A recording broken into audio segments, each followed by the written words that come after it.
let's move on to preview content. We've got plenty to talk about. A couple ranked on ranked matchups. We're getting down to the end of the season, so every week matters for conference play. So yeah, boys, let's get into it. Let's you do want it. to save the big one for last, or I think go we ahead and should. talk while it's fresh? Okay, save it for last. Good deal. What other games do we want to chat about? I'm looking through this slate. The only other ranked on ranked looks like Clemson and Pitt. Clemson and Pitt. I guess I had it wrong. I thought Indiana Ohio State was this weekend. I think that's. I thought so too. I thought it I was thought so too. The way they were talking about game day is like, it should have been. There's nowhere else for game day to go though. No, Ohio State is Northwestern. Yes, it is next week. Okay. Is the Clash of Titans in the Big Ten. Clemson, Pitt. Yeah, I mean, is Indiana off this week? Ooh, Indiana is off this week. Ooh, that's a real good timing for a bye week.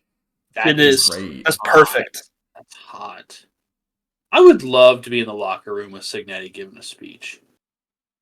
Google me, I win. But yeah, Ohio State's probably going to take care of business against Northwestern. Texas is on the road at Arkansas. I believe we touched on it earlier. Potential trap game. Probably not, but potential. Only a 13.5 point spread, according to ESPN. That's might be something to monitor. Arky's frisky. They can't overlook him. No. I mean, that's for sure. If they're looking ahead to A&M, you can't overlook it. Just ask Tennessee. Mm-hmm. Exactly. Pitt. Could you imagine Arkansas knocking off Tennessee and Texas in the same season? And you still have 4 losses. I mean, at the very least, I know you want to do that, but that's just kind of crazy. Yeah. I mean, this is an old, isn't this an old Southwest Conference matchup? I believe so. Geographically, it would make sense. Thank you. I know conferences aren't very geographical anymore, but back in the day, they erred on the side of logic. So I would believe that would be something that could be the case. Yes, this is an old Southwest Conference matchup. There you go. They are both in the Southwest. Very fitting. That's true. I mean, hey, R.I.P. to the Southwest. Died in 1996. I did before any of our days. I did see back when I think the Pitbull Stadium got announced at FIU. They were like, okay, so this now opens the door to conferences being sponsored by companies. I was like, okay, hear me out, guys. Southwest Airlines sponsors the Big 12. And then Texas, Texas A&M, Oklahoma, Arkansas, Missouri all go back to the Big 12. Boom! Southwest Conference. Southwest. We're bringing it back, baby. That's right. Let's see. The other noon games, I mean, Colorado has to win against Utah to keep their Big 12 championship game hopes alive. An angry Utah. Correct. That's a good one. That's a good one. Is that in Boulder? Or is that... That's in Boulder, yeah. Okay. It's in Boulder. Colorado's a 10-point favorite. I believe the big noon. It's on Fox at noon. That would be big noon. There you go. That's what it is. Because, I mean, Utah is fighting for bowl eligibility at this point. I mean, they're 4-5 with 3 games to go. Can't slip up. Cannot. I mean, if they lose today, if they lose this weekend, they get one out. So it's like that Brian Regan special. Is today a must-win game? No, we can lose today. We can lose today. That's a big one in the Big 12. I mean, I don't know. Boston Alabama College, playing SMU. Mercer. Hey now. They should go to Mercer one year. That would be hilarious. Oh my gosh. I mean, that's like Missouri meet and Macon. Or was it Auburn? Was it Auburn or Missouri that went to UMass? One of the two. I forget who it was, but yeah, that was the season. I was like, why the hell are we in UMass right now? I love that though. That's objectively hilarious to me. It had to be for recruiting, Let's see. I mean, Boston College, SMU, that's not a cakewalk for SMU. Boston College is frisky. LSU Florida. That's always a fun rivalry game. It's I'm pretty sure Florida goes. Yeah, Florida goes. So Texas last week, LSU this week, and I'm pretty sure the weekend after that is Ole Miss. So they're getting their asses kicked through this stretch. That's a tough stretch of football. But like LSU could be on quit watch right now because last week was pretty much their elimination from the playoffs. So Florida can steal this. Yeah, LSU is only a 4-point favorite. Exactly.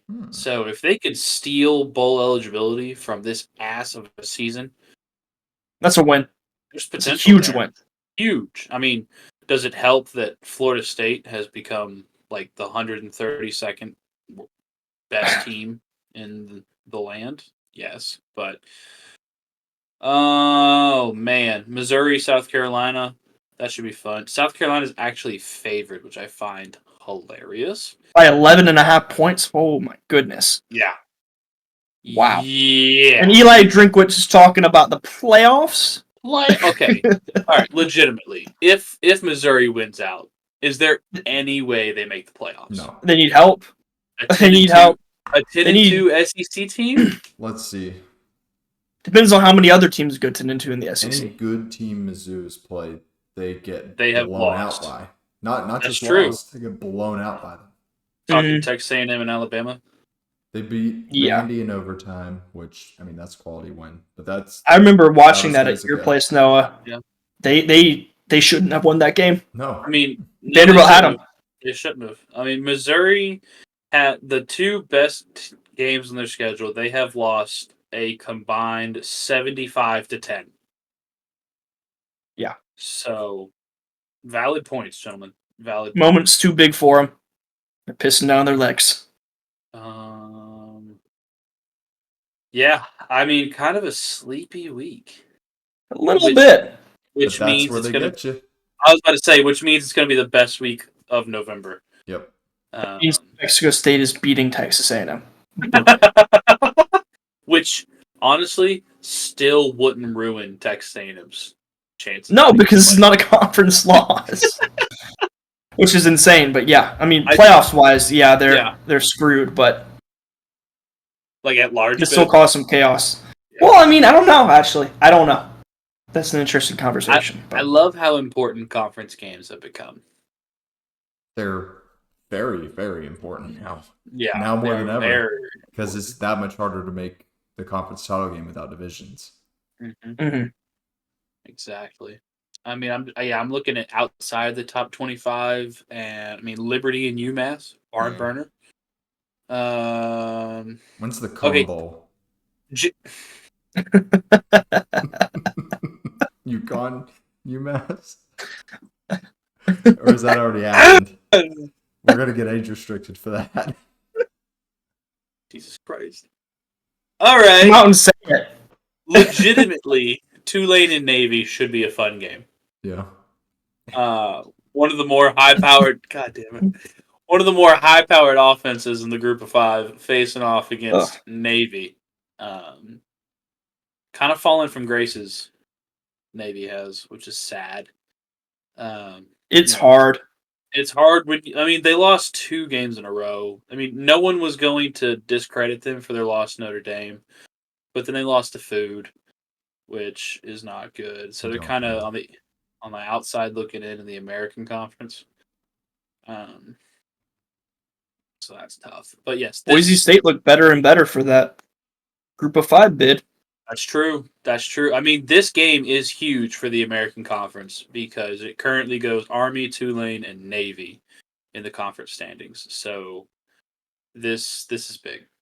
For any of you American Conference enjoyers out there.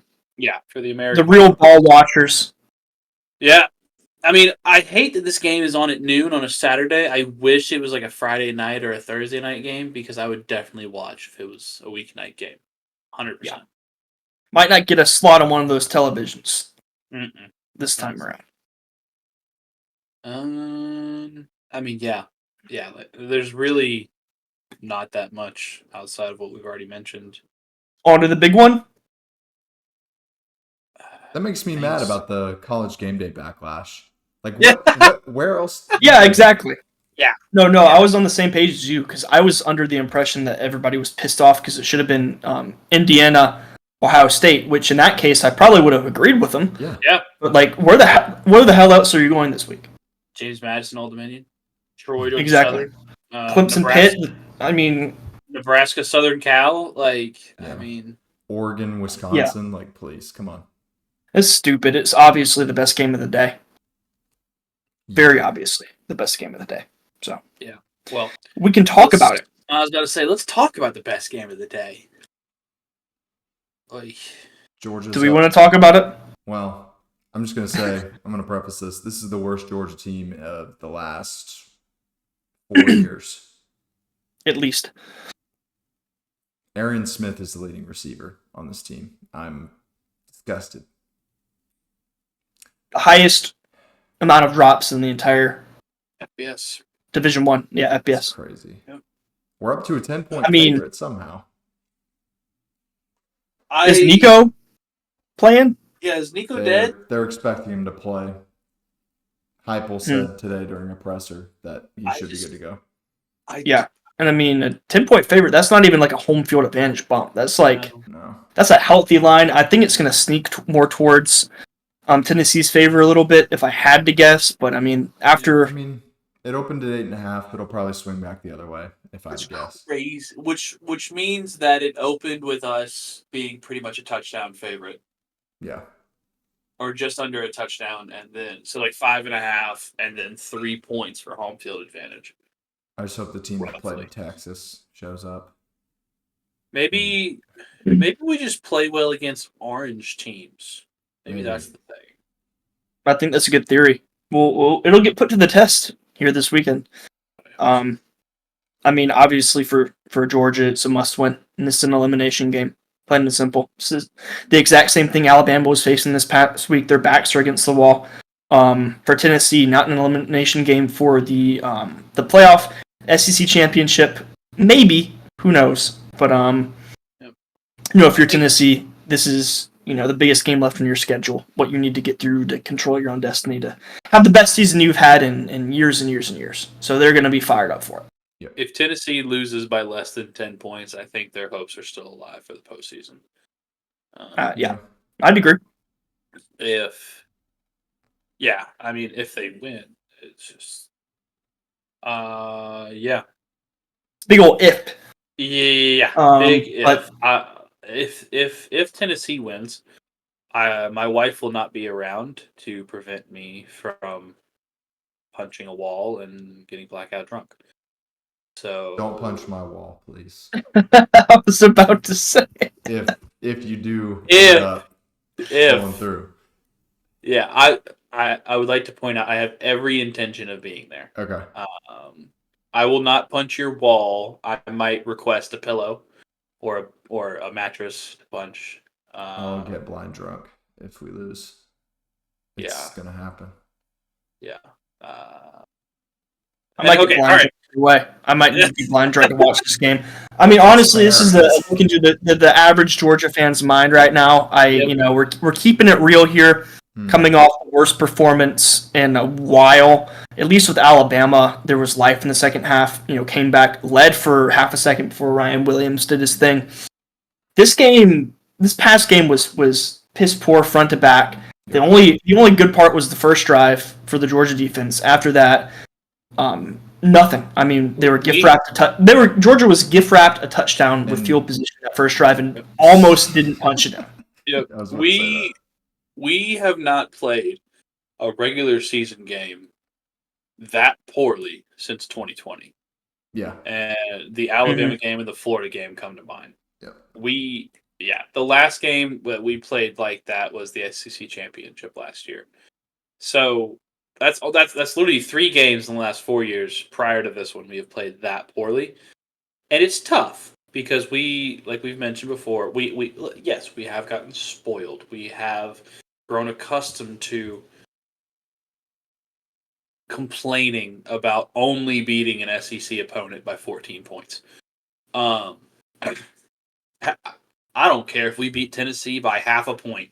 Just win the game. I do not care. I don't care if the final score is 2-0. win the game. Like, Yeah. I just feel That's like all that matters. That's the mode we have to be in now, and Mm-hmm. hopefully that is enough to get this team to get the fire lit under their asses, because Yeah. and it's not all the players, because I feel like a lot of it is play calling, and I know that's an easy out, but genuinely, I mean, listen, I played a lot of NCAA this summer and this fall, and I'll tell you, running 4 screens on the same drive doesn't work unless you have a run game that's dominating. Um, and we're not, but we, my God, what I would give to get Todd Monken back. A lot. So much. Quite a bit. I don't know what his contract with the Ravens is looking like, but like, if I'm Kirby, I'm like, listen, but you will never have to see the inside of a living room ever again. You will pretty much be a professional coach. You just draw up my plays and you call them for me, and I will do anything to make you happy. Hell, I'll give you the big office. Give you the big. I don't know. Honestly, Like, I mean, it the was defense, that offense was beautiful shit Yeah. when he was at the helm. Yeah. I mean, obviously look, I'm not going to sit here and say that Carson Beck has the same weapons as Stetson did. He doesn't. He doesn't. With all the drops, it's not there. But I mean, I'm not going to fully excuse it because of that. It's just a multitude of different things. And the screens, like, I've seen like film breakdowns of some of the screens, and it's like, oh, it could have been there if this person blocked like this, or didn't miss their assignment here, or whatever. And it's like, maybe we should stop running so many if we can't get our shit together and run them correctly. Yeah. I know the big play potential is there, but if we can't get guys to stick to their assignments and communicate correctly to have them work, that's a problem in and of itself. Yeah. And I mean, obviously blocking on the edge has been a problem. Jurasik is a name that comes to mind for me, with a lot of the bad feelings that I feel about this season. I'm sure he's a great kid. I was honestly excited for him coming in. Admittedly, I was like, okay, kid out of Stanford, he had some pretty good film. And I think he's just kind of the, not scapegoat, but kind of the essence of, getting transfer pieces that don't work out. Yeah. I think I called him in the group chat during the game. I called him probably the worst player on the Georgia roster. Which, I mean...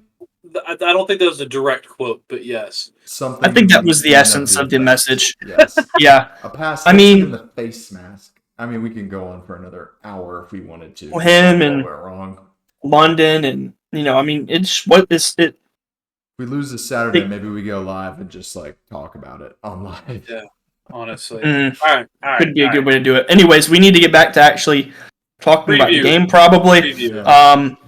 I think Georgia with their backs against the wall.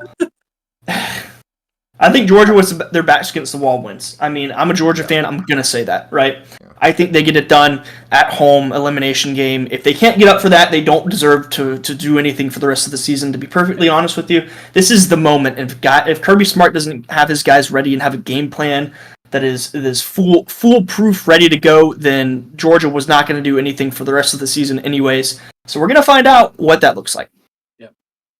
Yep. I mean, yeah. If we lose this game, then my mindset now changes, and it's like, okay, let's go lick our wounds, take care of UMass, prepare for Georgia Tech, and then enjoy our 6 weeks or however many more weeks of practice that we get, and let's start prepping for next season. Let's get on the recruiting trail. However, we have every opportunity to win this game. We have an elite defense. When the offense works, it works. We are at home. We have one of the best coaches in the country. And Tate Ratledge is back, thank God. I mean, he's been back, but, he is an integral part of that offensive line. We have every opportunity to win this. Nico is apparently banged up, but he is going. No, that's the expectation, correct? That's the expectation. Okay. At 100%, we'll see. Yeah, at 100%. Was it a head injury? There were rumors. It was really weird. There were rumors it's a concussion. There's rumors he had a seizure in the locker room at halftime. Jesus. It was weird, man. It's I haven't heard like anything. Like a Tua seizure? I don't know. That's crazy. Hopefully that's not true. That's some scary shit. Yeah. I hope he's okay. I hope so too. Yeah. And I'm not just saying this because he's the quarterback of the Tennessee Volunteers, but like, if you're not 100%, please God, do not go. Like, head injuries are nothing to mess with. No. All right. Anyway, let's assume Nico is playing. Even with Nico playing, the Tennessee offense has not performed that well compared to what they were doing pre-conference play. So they have holes, and as long as our front seven could take advantage of the Tennessee offensive line and get pressure on Nico, who, if he does play, probably won't be at 100%. And if we can force him to make bad decisions with the crowd behind us, get the Savage pads out, I think that's what we're really missing. We are missing turnovers. Like, the past couple of seasons, we have thrived on getting at least one turnover a game. Our turnover differential is in the red. Things are not going well in that department. So I think we need to get back to that on defense. Now, on offense, Tennessee has a feisty pass rush. So I don't know. We've got to win the line of scrimmage. I mean, Must. Yeah. I mean, we've got to win the line of scrimmage. There is no ifs, ands, or buts about it. We've got to be able to run the ball, because if we are able to run the ball effectively, then they can't, rush upfield and try to get to the quarterback every time, because they have to honor the run game. So then maybe that'll open Carson up to be able to step up in the pocket and actually deliver a throw. Yeah, I mean, that's really all there is to it. I don't care if this fucking game is 3-0, 2-0, 7-3. I do not give a damn. Just win the game and win. Just win. Yeah, that's really all I got. Just one. I agree with everything you guys are saying. I only have one other thing to call out. This is a legacy game for the Georgia student section and the Georgia fan base at large. Absolutely, it is. We have become spoiled. I mean, I haven't been to a game in 2 years. Sorry. I haven't been to a home game since I was a student. There we go. There you go. So in my absence, I apologize. Oh my God. They've gotten a little. No, I'm fucking with you. They don't know. They don't want it like we did. Want it. Yeah. But over the past couple of years, we've gotten very spoiled, very complacent in terms of creating the best home field advantage that we can. Home schedule has also been lackluster. Yeah. Caveat, asterisk, just saying. Continue. Next year, all that changes. We have Yes, it does. The schedule just flips, and we get all the big games at home, which is fantastic. So this is a good game to springboard to next season. Yes. Carry on. Yeah, just the complacency and honestly whiny, because if Kirby even has to take the time out of his pressers to talk about how he's disappointed in the fan show out and the crowd energy and all that, like, you're doing something wrong. I think it's been an issue. It was a little bit of an issue last year. It's even more of an issue this year. Athens, UGA fans, they got to show up. Yep. Mm-hmm. It's going to be huge. And I mean, if there's any game to do it, it's this one. I heard the students are calling for a blackout. I know in a game like this, they're not going to wear the black jerseys. I know they won't. But hopefully with the student-led environment like that, it'll kind of give it that extra little boost, even if the team's not going to play into it. But biggest home game of the season, night game, Georgia hasn't got a lot of home night games recently, just because, like Drew was saying, the quality of opponent in the home games has not really been there the past couple of years. So you're not getting those marquee primetime matchups, but they're going to have to come through and rattle Tennessee's offense. I mean, in my opinion, Tennessee's offense, like Drew was also saying earlier, hasn't really been as prolific through the air as it has been in years past. They've been more predicated on the ground game, which Georgia is a little more prone to stopping, in my opinion. So I think this game for Tennessee, the key to it is going to have to be Nico. And if they win, there's going to be a combination of their defense playing to their best and Nico through the air making some plays. So that environment needs to be there to throw that off. And yeah, I mean, I don't know. If you're going to Sanford Stadium on Saturday and you're not wearing black, why? Number one, like The old heads. well, it's the old heads. Like, oh well, black's not our primary color. I'm like, We okay, lost neither- to Alabama 20 years ago wearing black. Yeah, Some shit it's like like it's like dog. Like, I don't know. Silver is also not one of our fucking colors. Like No. that was I don't know. And people are like, oh well, the silver britches are traditional. I'm like, Kirby wore red pants when he was a player. Yeah. So did Herschel. Like, I don't know. That's a whole other topic for another day. We've had this conversation a couple of times. Yes, bring back. You're allowed to have fun and be able to be good at football at the same time. They're not Yes. mutually exclusive. Especially if it's a fan environment. Like, okay, if you truly think the black jerseys are like black magic and taboo and we're not allowed to wear them against high quality opponents, you wearing a black shirt to the stadium is not going to make us lose. Now, to be fair, you're talking to a very superstitious person. I had to retire one of my old hats because we won 2 national championships with it. And I was like, okay, you've done your job. And it's just also fucking disgusting. It's my old Spike Squad hat. It's gross. It's seen. It's I know seen that every. It has seen every weather condition except for snow. Let's put it that way. So I figured, hey, 2 natties, put it up. So I get it. Yeah, I get wearing like the same outfit or your game day jersey or whatever, but like I don't know. I just feel like you got to kind of follow the student's lead on this. Yeah. So I think it For adds sure. to the environment and gets the whole stadium rocking, which is what the Dogs need on Saturday. Yeah, and if the students are coming out and saying, hey, we're doing this to make a better environment, with how it's been the rest of the season, why not? Why not help play into their hype for the game? I mean, they're the leaders of the environment in that stadium. So Yep.